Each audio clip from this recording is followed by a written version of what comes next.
I want to take a moment to talk about this jig, especially in relationship to the bunk bed build that I am doing. So this will be both a separate video as well as part of the main video. Now this is the jig, and I want to show you how it works. So it creates this right here, and I'll take this apart in a moment, but it has essentially two main parts. You have the part that is for the nut, which is right in here. You can see that. And then this is for the bolt. So you can adjust the center point to be what you need it to be based on the thickness of the material. And these collets are interchangeable, not with each other, but you get different sizes. I am using 5/16 bolts, but you can use larger and smaller. So with this, you need to have a drill bit that goes for the bolt. It's slightly undersized, and then the same thing for the nut. So that's 12 millimeter, and this is, I think, 11/64 or something. The Woodpeckers thing will have a description. Now, I tried to get the cheaper one for $20. This was $200 for the entire kit. You can get it cheaper, I think like $40 cheaper if you just get the two smallest sizes, but I want it bigger. So let me show you how this looks and essentially how you would use it. So let me find my, oops, right over here. Let's take a look here, guys. So when we do this, so this is knockdown furniture, so I can undo this right here. Kind of awkward with the camera, but let me try to do this. Okay, and let's see here. By the way, use like a Torx bit or something. This goes a lot faster, but so we have, again, the nut. Hold it close. See the nut right here. It's threaded, and then we have the bolt, and obviously it goes in there. Now when it's doing this, it's actually pulling the piece, and it's in essence clamping it. So I'll show you how that looks. I mean, you guys have probably seen this already, but if you're not familiar with it, I will show you, and also show you a little bit about how I marked it up and such. So this is the face of it right here, and then I'm going to drop the the nut in. So you may ask yourself, well, what if it's facing the wrong way? It does have, let me show you guys again. It has a slot, therefore you can take the screwdriver and turn it if need be. Now, this got a little bit deep, but that's okay. We can still work with it. So I'm gonna just do this right here, and eventually it will catch. There we go.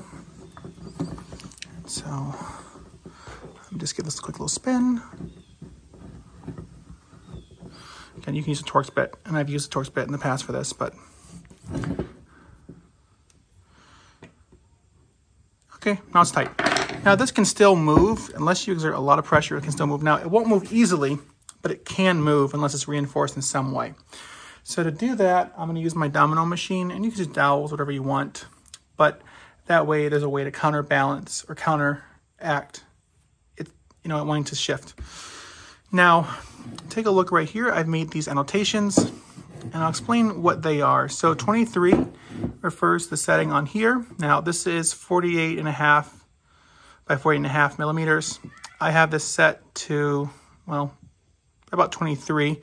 That's the furthest this will go. I wish it went a little bit further, but it is what it is. So I don't think it's intended to go much thicker than the wood I have, and it's right about the middle anyways. But if we look at this, so if I want to make the hole at 23 millimeters, or the center of the hole rather, I think the hole it makes is roughly 9 millimeters. I'm not sure the imperial equivalent, but so you want to keep the reference faces the same. So this is a reference face, and then this is a reference face right here. So what I've done is I've taken my Paulini pocket ruler. Any rule will work. And again, I'm referencing off this face. I do this, and I want to reference off this face as well. So this did used to say 23 in it, it's gone, but then that way this lines up with that center mark. And therefore, when you're doing this, you can then line up. So there's a little, I'm see if I can show you guys here. So there's a little notch out right here. Maybe you can see it right here as well. A little notch on the back side. So it is notched a little bit, and that gives you the ability to line it up on center. So you just want to make sure that you are keeping the reference face consistent. So if I'm on this side, I'm going to reference on this side. So here and here. And again, the same thing with this, here and here, right? Another thing you have to think about too is the depth of the nut hole. That sounded weird, but you guys get what I'm saying. So I have a stop collar. I think it's from PowerTech, and this is actually a really nice one, probably the nicest one I've gotten so far. Now, in this case, because they are meeting, we have two meeting at the same junction, I actually had to make this one a little bit higher, and I did some practice, kind of figure out, okay, so this is at the 23 setting, at the 8 setting, which is the maximum minimum, and then we have 12, and between these two is a little space, so that's why I'm going for 11, just to give that extra little millimeter of clearance. So I did have to play around with it a little bit to get the setting right, but once you get the setting right, then it's good to go. So now I can work on the rest of my pieces, and I wanted to make sure I was able to dial this in because maple is not necessarily cheap, and I didn't want to ruin it. So I just did a little test piece, and I encourage you that if you get this, just make a test piece. Don't forget those reference faces, and you'll be a-okay.